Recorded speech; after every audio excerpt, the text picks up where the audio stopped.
Enrolling in the Academy is really simple. You'll just go to our website, wblinc.org/academy. And when you get here, you'll see our main page and you can click enroll and it'll take you to this form where you're just gonna fill this out. It'll take you about 5 minutes. Once you submit this, you're enrolled in the Academy and you'll receive an email from me so you can pick the classes you'd like to take and join our Academy family. So we're an after-school program rooted in hip hop. So we have a bunch of classes that you may find interesting. You can go right to our website and go to our classes tab and you'll see some of them, from performing arts like hip hop theater, spoken word, hip hop dance, some of our business classes that are like a boss and walk it like I talk it, which would be more arts management and entrepreneur based. And then we also have things like our music classes, MCing and rapping and beat production and DJing. You can go to wblinc.org/academy to enroll.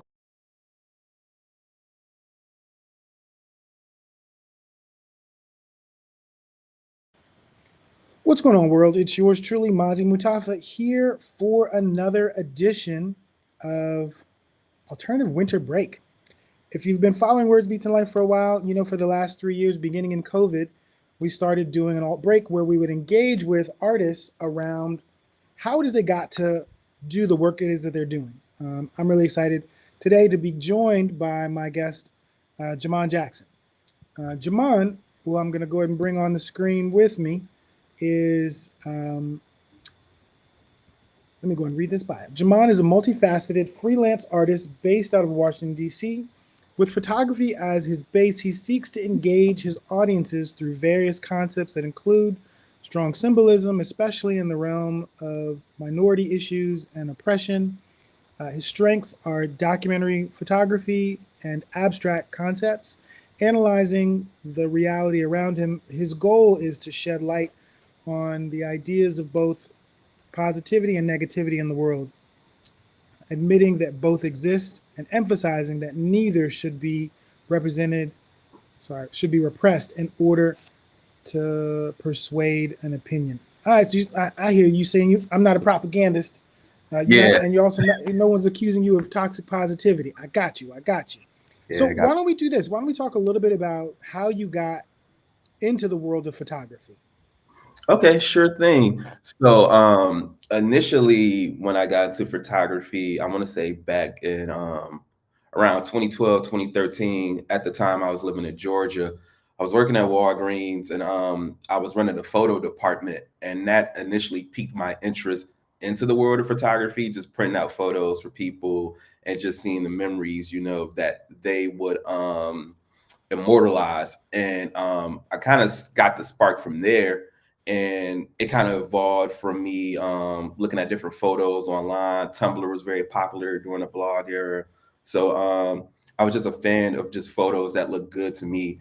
And I would just create folders on my laptop of just different photos that I deemed as classic. Fast forward a few years later, I would move up here to DC around the 2015 time. And I got into the artistic scene.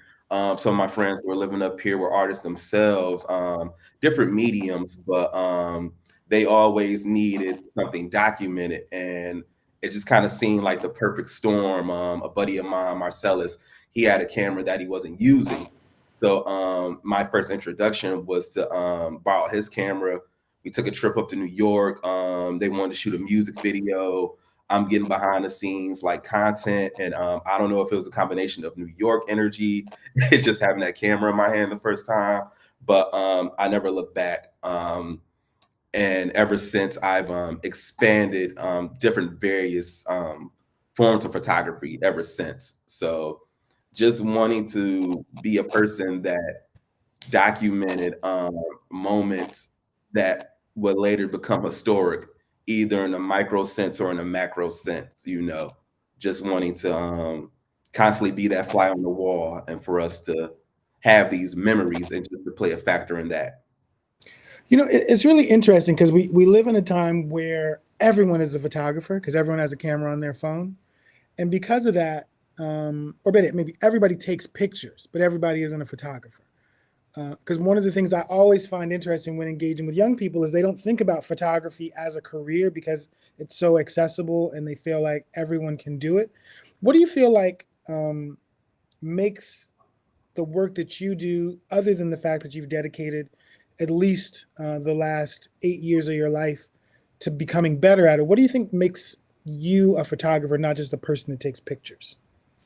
I think it starts with intention. When I first started out in photography, I just wanted to be the first person closest to the stage to get photos of like my favorite artists. Like my intro to photography was honestly kind of segue with music. And I would see people and just see like the kind of equipment that they were using and just how much effort that they were putting into the kind of content they were creating.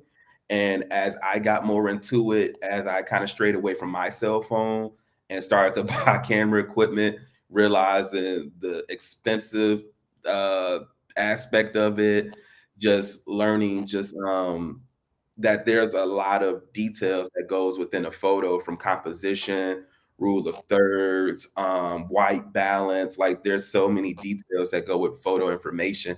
And I feel like over time, those are things that I picked up. And I feel like within my 10,000 hours, that made me more of I don't want to say a qualified photographer, because I feel like that's all perception. Anybody could pick up a camera or a phone, like you said. But I think at the end of the day, it's all about your intention, you know, and what you're trying to leave behind, because we are in a world where media just gets processed so fast, and we forget about it so quickly. So I feel like that just my attention to work and the kind of content that I document these days, I feel like I've been a little more intentional with that, with my archiving. Can you share a little bit of that journey? So first off, when you first started taking pictures with your phone, what kind of phone was it? And then what was the first camera that you purchased? Okay, so first phone I was taking pictures with, it was a flip phone. I'm gonna be honest. It was a Motorola. I don't remember the exact model of it. That was in Georgia when I moved. When I moved up here, by that time, I think I might have had an iPhone 5. It was one of the boxy, smaller iPhones. It was a jailbroken iPhone. Had it on T-Mobile, and then yeah, and I just kind of gradually got the newer iPhones. Honestly, even to this day, because like you mentioned, how easy it is just to have that like power in your pocket. I try to make a conscious effort to be at least only a couple generations behind an iPhone, so I can have that camera technology just in case I don't have my actual setup. My first camera, my first digital camera, was a Canon Rebel T5i. I bought it the winter of 2015, and I used that camera until I acquired more knowledge about different camera types, and I eventually upgraded to a 5D Mark II. At one point, I've had a Sony A7 III, and now currently I'm in the Fujifilm family. So I feel like I've had every camera brand except for Nikon. No disrespect, but you know. Well, let's talk about that process of discovery, from that first Canon up to your current uh, Fuji. What is it about the the manual cameras that is distinctly different from the iPhones that you also use? Because one of the things that I'm surprised by with iPhone technology is just the fact that we live in a time where people are literally shooting feature length films with iPhones. So it's like, why do you need these other kinds of cameras? And so maybe if you could talk about what made you transition from model to model, and what kind of functionality or level of detail is present in each of the cameras. I don't know if you have the cameras within reach, but being able to show people Yeah. kind of that kind of camera journey, and what each of them does differently. Yeah, certainly. So, with starting out in photography, first, I would like to say that honestly, it plays a factor what media outlet or what outlet you might be doing creating the content for. for instance, like if you're freelance, or you're just kind of doing it for yourself, it doesn't necessarily, I feel like it doesn't necessarily matter what kind of equipment you use, because I see these days a lot of people in the industry going for like more of a grainier film aesthetic. And those kind of cameras are way more inexpensive versus like, for instance, these kind of digital cameras, the crop sensors, the mirrorless cameras. Like for instance, this camera is a mirrorless. So it's very lightweight, but it packs a lot of technology into it. And honestly, as I got older into my career, and wear and tear like on the elbow and just things of that nature, I wanted to go for a lighter setup. So initially, I must circle back. My T5i, that was a crop sensor. So crop sensors versus full frame.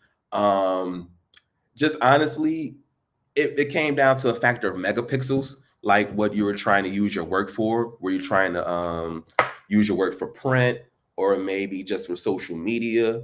Because for social media, file sizes actually, for the most part, need to be compressed so you can keep the quality.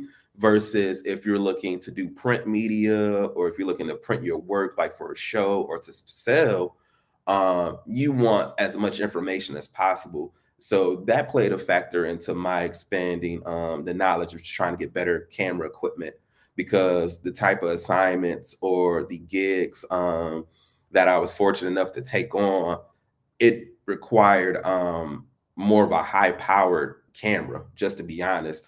Like for instance, if I'm covering a gala, I can't go to a gala with just my iPhone. I mean, you could, because a lot of people take pictures with their phones as is, but those for the quicker memories. But if you're like dealing with these companies and these brands, you just want to give the best work as possible. So that's why I'm always studying and looking to see what equipment is out there, just to further continue to grow, because technology is only going to keep growing. So you never want to be stagnant. You always would like to be a student of the game.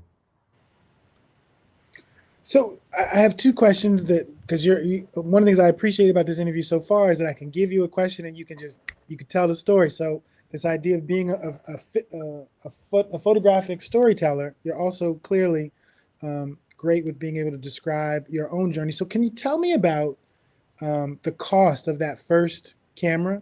Because especially for a young person thinking about, if I'm going to make an investment in a tool for my trade, how much money do I actually need is helpful.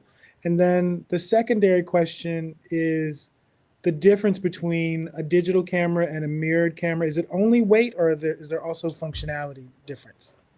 Okay. So for the first question, I like to say, I'm sorry, could you repeat the very first question?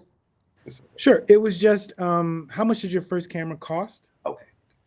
Okay, so the first camera cost, the T5i, I remember it well because I spent the majority of my income tax on it. So that setup back then, I want to say with the camera and the kit lens, it was about $600 to $700, to be completely honest. And that was base level, but it did provide the camera and the lens, and it was brand new.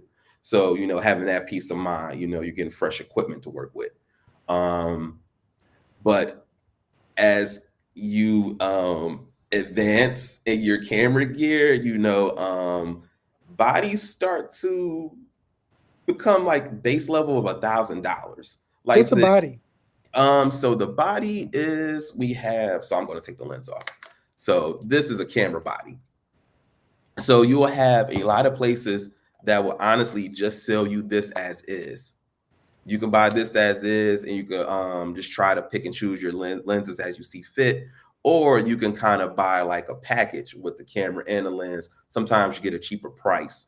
Or rebates, different things of that nature. Like, it's always important just to kind of look and see what sales are going on, what kind of rebates, the time of the year, refurbished programs. Like, there's a lot of different things I would say look into, because it is a very expensive investment. But if it's something that you love and it's something that you want to continue to do, then honestly, just go at your pace. But just recognize, the better your equipment, chances are either it'll make your workflow more efficient, or it'll just make your work better.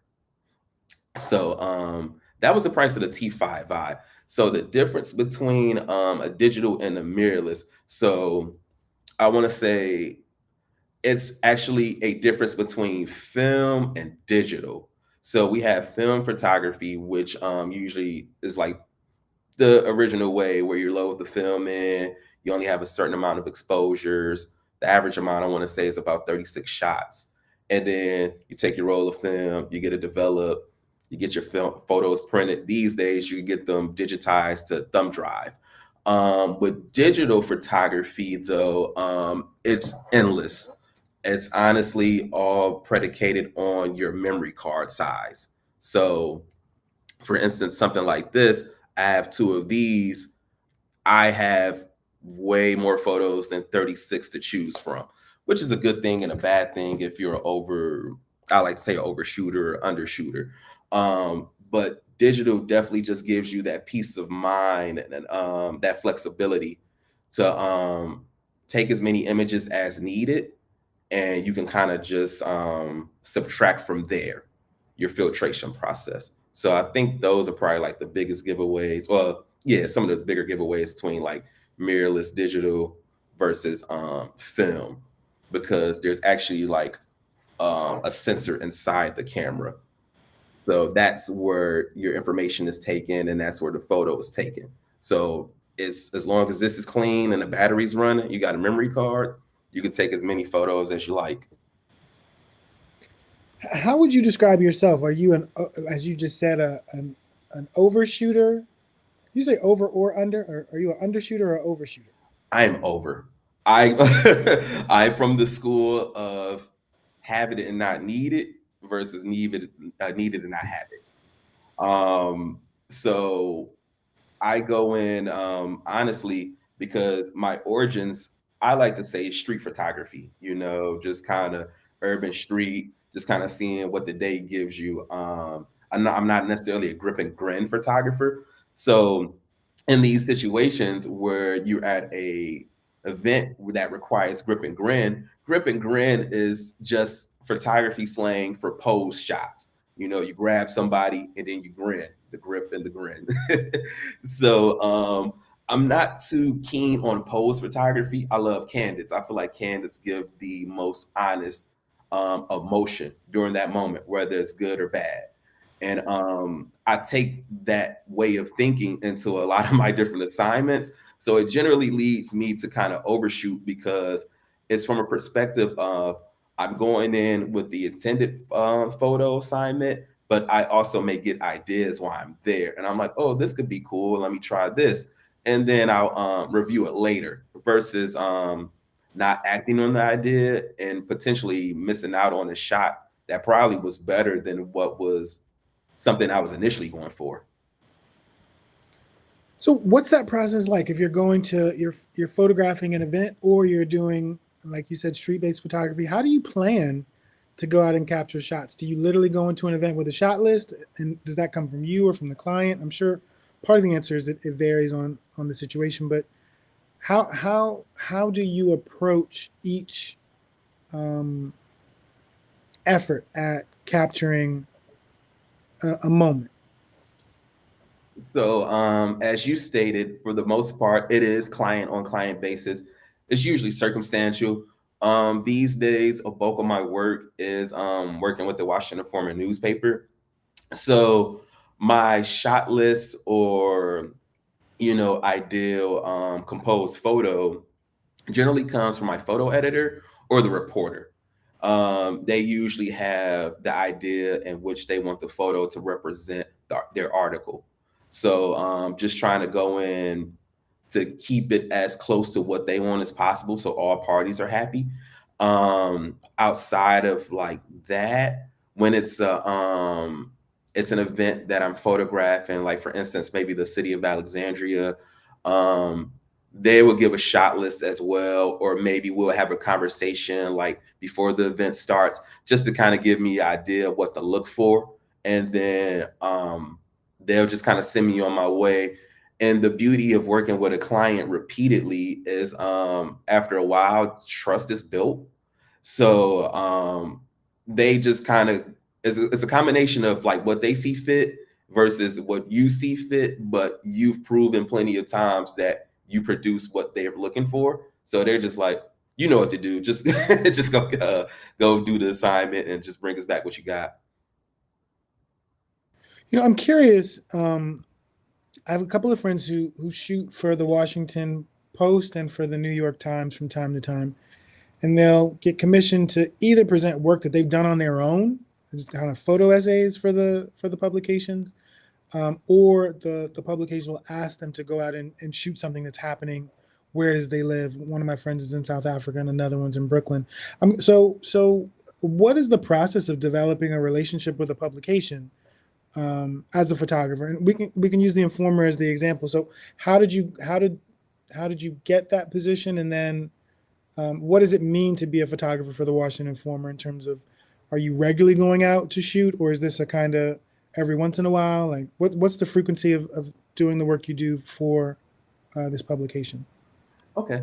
So I initially got connected with the Informer via they have a youth paper that's within the Informer that comes out monthly, which is called the Washington Informer Bridge. So around 2018, 2019, I connected with the editor of that paper, Lafayette Barnes the fourth. So I connected with him honestly, just being out and about, just at various events. We would come across each other. It was really a time where exchanging Instagrams and social medias were very important. And it was kind of like the modern day business card. So with honestly him just seeing my work and opportunity presenting itself, it just kind of landed in a situation where it started at the start of 2019, or maybe the middle of 2019, when the Don't Mute DC movement started. And I started to document the stories for them, and it just graduated from Don't Mute DC to Mochella, a couple other different events. And then eventually an opportunity was presented to cover a couple of assignments for the actual Washington Informer. So the Informer is a weekly paper. They come out about 4 or 5 times a month, depending how many days there are. So with that, I was able to cover when the Washington Nationals won the championship. So I was able to cover the parade, and that was a beautiful experience. And that was kind of my foot in the door, working for the Washington Informer. And over time, I kind of phased from working from the bridge from to working to the actual Informer. And with that, garnered more opportunity since it was more of a frequent published paper. And I've just kind of been rolling with them ever since. Shout out to Denise, shout out to Chevry, like 2 amazing women that are just continuously, and Misha too, I can't forget Misha, just continuously spearheading that paper. And it's just, it's Black owned, and it's just, honestly, it's been a blessing just to work with a publication that kind of aligns with overall what my end goal for this thing is anyway, which is to document the Black experience and all facets. What it means to work for the Washington Informer, I feel a sense of pride. I feel like I'm one of the younger people in the paper, and it's just like a family environment. It's really a tight knit community. We recently had a screening of The Color Purple at the Alamo, where we were all there, and it was just like a beautiful environment.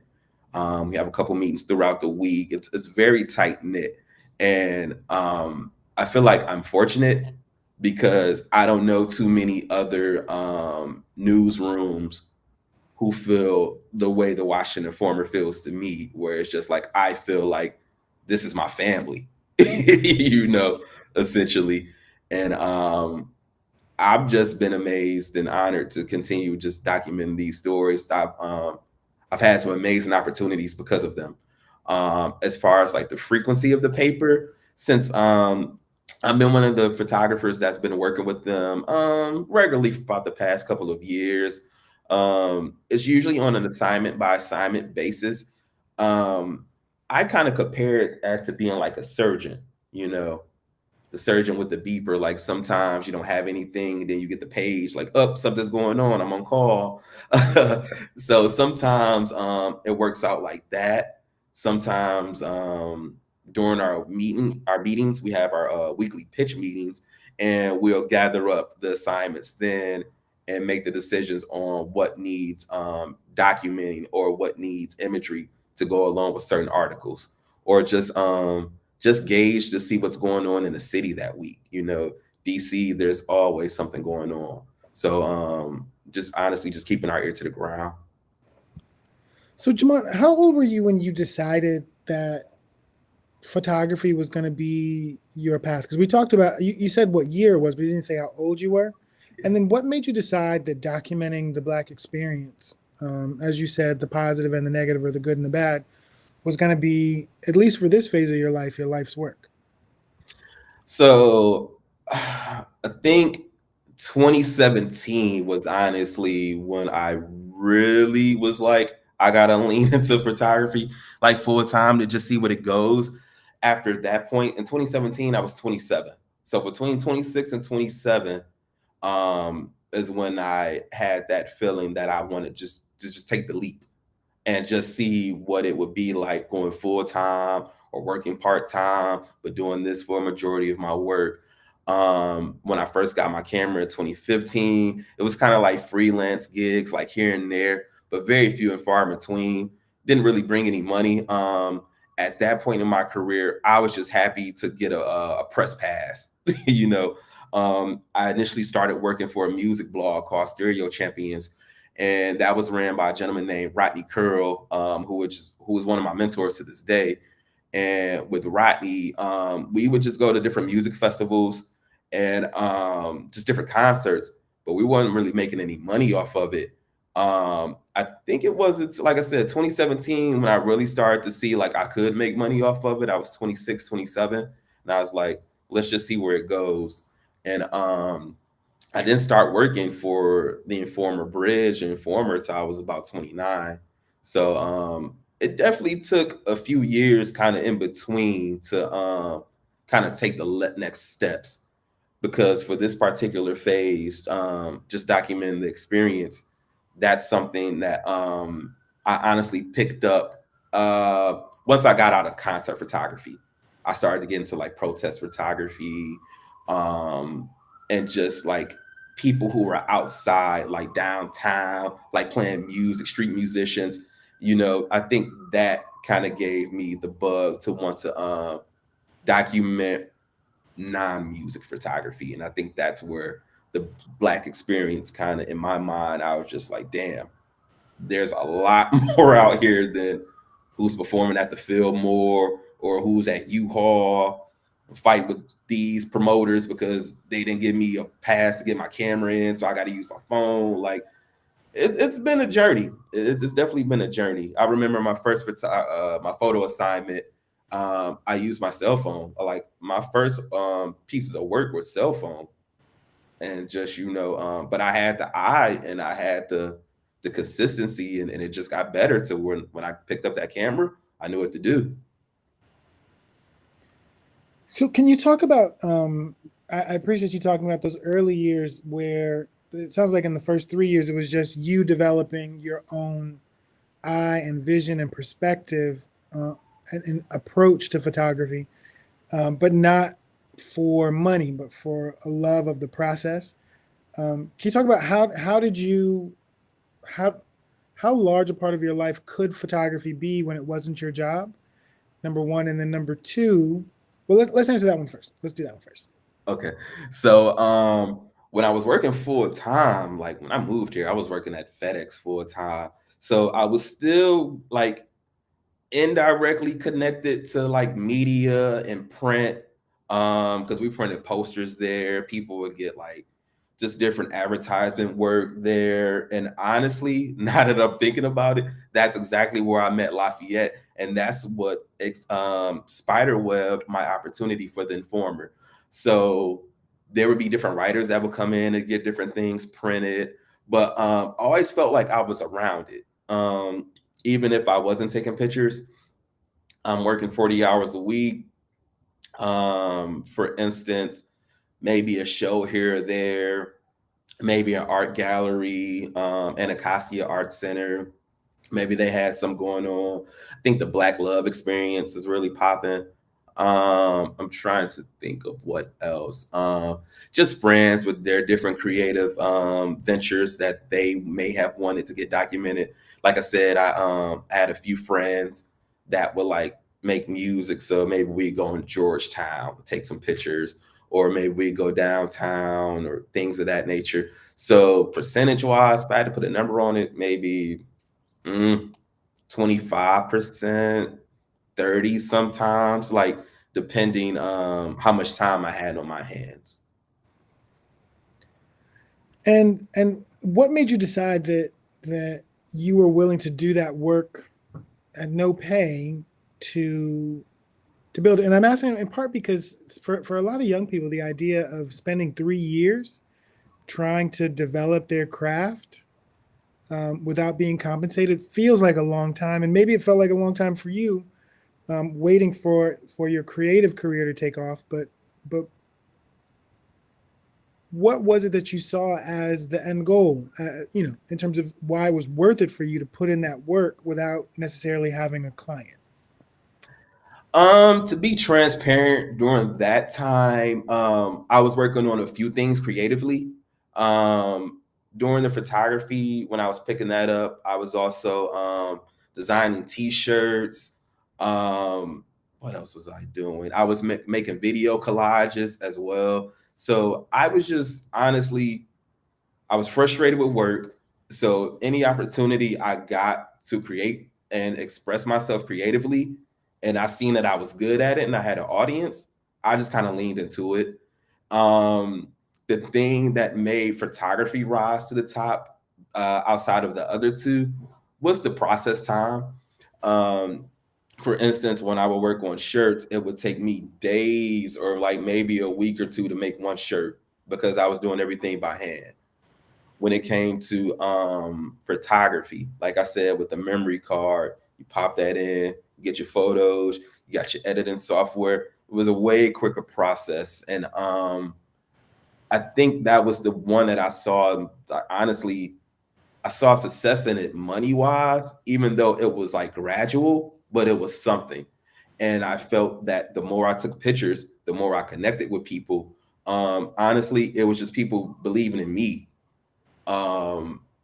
Because I would just, like I said, I would just take pictures when I felt inspired.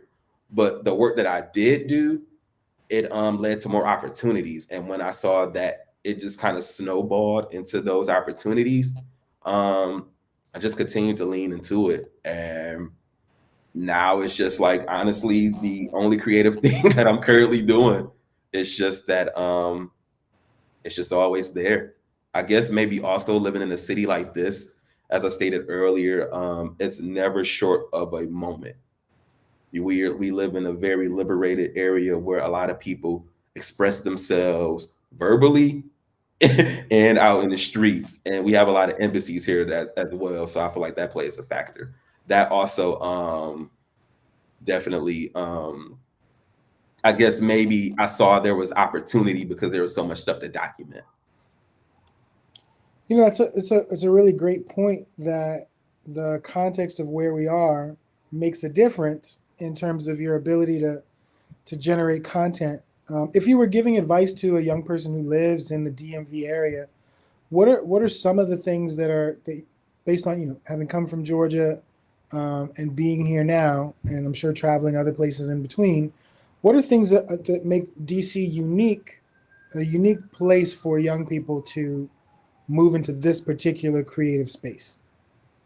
I feel as if DC is culturally rich, despite the rapid displacement and the unfortunate incarceration of our youth, and just just the negative parts about it. You take away those things, DC is just a beautiful place. It literally has its own sound. Like Go-Go is literally like, I mean, the origins of it are literally like from Africa and then here. It's just a culturally rich place. People really have community. Like I said, when I first moved out here, I kind of stayed in PG County, and that was cool. And then I lived out in Alexandria, and that was cool too. But when I moved into DC, and I would be on the bus, and people would actually talk to each other. People would spark up conversations with you. Don't know you from a can of paint. Would just literally just spark up a conversation. Like the elders actually care. Um, and that made me feel good, me being a transplant like years ago. Like, I don't know if it would have been that easy, but we're here now, and just being able to still have that sense of community, I feel like really is important. And it plays a factor too, because I feel like those are things you want to continue to document. My piece of advice would to be, start off with your family and friends. That's what I literally started off with. My grandfather owned a Polaroid camera and took pictures of all the family gatherings, every cookout, every birthday party. He had his camera because he was documenting our experience. And I would say we're the continuation of that, all of us, because whether you believe, whether you notice it or not, from the TikToks to the Instagrams, that's all you're doing. You're documenting your experience, but just in a different kind of way. So my piece of advice is, if you're really into this, or if it's something that piques your interest, just start off small with or either take pictures of objects and buildings, if you're literally like intimidated to take pictures of people. But I would literally would say, start off within your circle and then expand. Because once you start to expand, your family and friends will be the proudest of you, and they will want to show off your work. They will also want to actually promote you, like just be like, hey, I got a friend, or I got so and so, like they want pictures taken. And it literally expands like that. My first paid gig was from my friend Gerald from Shaolin Jazz. He literally had a college friend that was having a 40th birthday party and was like, I know a guy, and literally made that connection. So it's just like keeping that like close to people that you love and appreciate, because they're going to be the ones that are going to help you nurture your craft. Like, while you do the work, they're doing work behind the scenes to help you in the best way that they can. So I would definitely say, start off with that, and then just as you grow and get better, then build your network outside of that. And Jamon, when we talked about your investment in your cameras, have you also invested in lighting and editing apps like along the way? Yes, Talk a little bit definitely. about that investment, just so people have a sense of cost and usefulness at what stage. Okay, so for me, when I first got my T5i, that had like a flash that kind of like popped up. It got the job done, but it wasn't optimal. So as I expanded into my career, um, purchased the flash that kind of attaches and detaches. You could kind of use the light at various angles. You kind of to start to use bounce light and just different things of that nature to help you get the desired look. As far as lighting outside of the flash, that's probably the extent for me. I'm more of a natural light photographer. Flash and lights, they help, but it's artificial.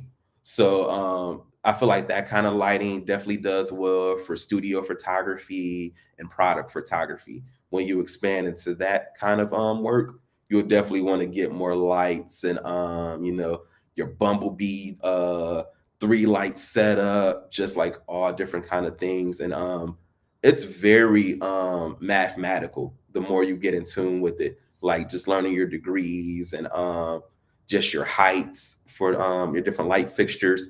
um in regards to programs, um Adobe, the Creative Cloud, that's like a monthly subscription. I pay like $30 a month for that. That gives me access to, your Photoshops, your Lightrooms. For the most part, I just use Adobe Lightroom for all my editing.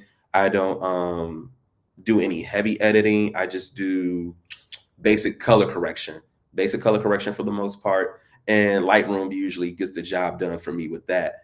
This year, I actually just implemented a new program called Aftershoot, which is a AI program, which is also interesting to see how AI is playing a factor in the photography space.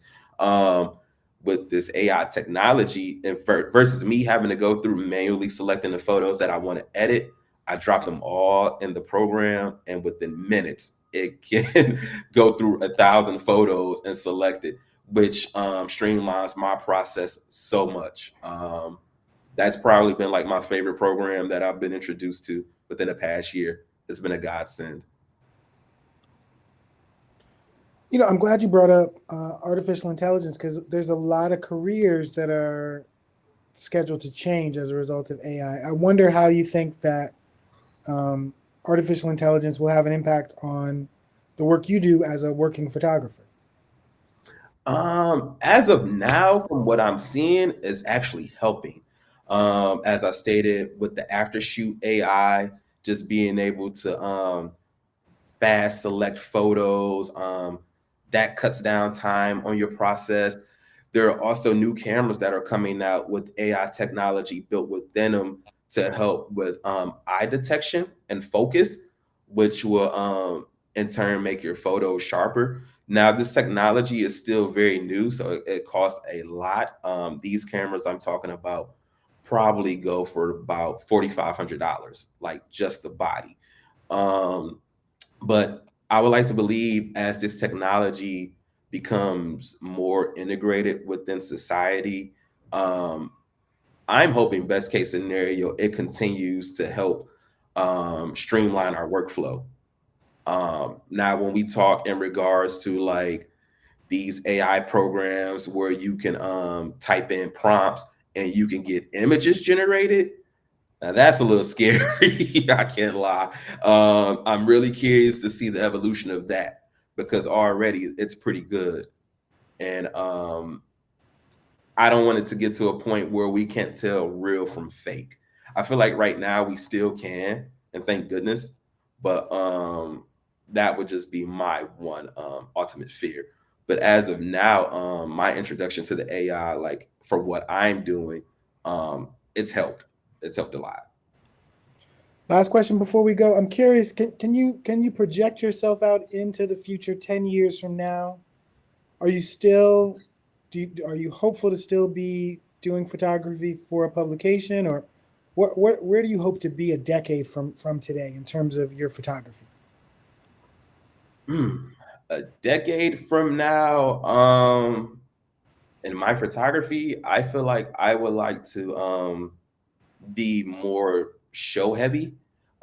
These days, I've been just like a lot in the field. It's just like you do the work, you post it, you get it printed in a publication. That's it. I think 10 years from now, I would be 43 going on 44. I think I would start to do retrospective work, where we get to the point where I'm in museums and we're doing shows about work that I've done at my time in DC. That is honestly where I would like to see myself. In the Guggenheims and the MacArthur fellowships. I think at that point in my career, I want to become more of a like consider more like fine art photography and just get into the fellowship space. Well, that sounds really exciting. Hopefully, we can still be in touch with you 10 years from now to come back to talk about that retrospect work. I've got your Instagram down below for folks who want to keep up with your work. Jamon Jackson, I want to thank you for dedicating this time to come and share some of your journey with our students and the larger community as people begin to think about the role of media production or careers in media production as a career path. I'm really excited to learn about your work and to share your journey with the larger community. Thank you so much, and I truly appreciate it. Lord willing, I'll continue to be connected to you guys in some capacity, and would love to just keep documenting that journey. The work that Words Beats and Life do is like amazing. Definitely one of the first organizations I was introduced to when I moved here. Shout out to DJ RBI. When I first moved here, funny enough, I was taking DJ lessons with him at your guys' center. And that was my first introduction to you guys. And you guys played a factor into my photography too. The graffiti jams and the different contests that you guys would actually hold to invite photographers out, and if the work was good, you won a prize. And I think I actually may have years ago. And that boosted my confidence, just like, man, okay, I really can do this. So just organizations like you guys, just giving people like myself and others opportunities, like y'all have no idea like what that means to someone who's coming from a space that is just kind of getting rejected just to kind of do what they love. But an invite is extended, it motivates you to actually want to like give your best. So yeah, it all starts with community, man, at the end of the day. So I'm just excited just to continue to build and get the youth, man, get them integrated in this, like, because they're really in the podcast game, and that's media too. You need photo and video for that. So it's all connected. True indeed. Jamal, thank you so much for joining me, especially during this holiday season. Looking forward to seeing more of your work and finding ways to collaborate. Certainly. Thank you so much, man, and happy holidays as well. To you as well. All right, everybody. So that's our first interview for today. We have one more scheduled for today that's going to start at 1 o'clock. So we're going to go ahead and take a quick break. While we do that, you can feel free to take a break yourself. All right, y'all. This is Maz Mutava. This is the second day of Alternative Winter Break. We started yesterday on WPFW. And yeah, thanks so much for tuning in.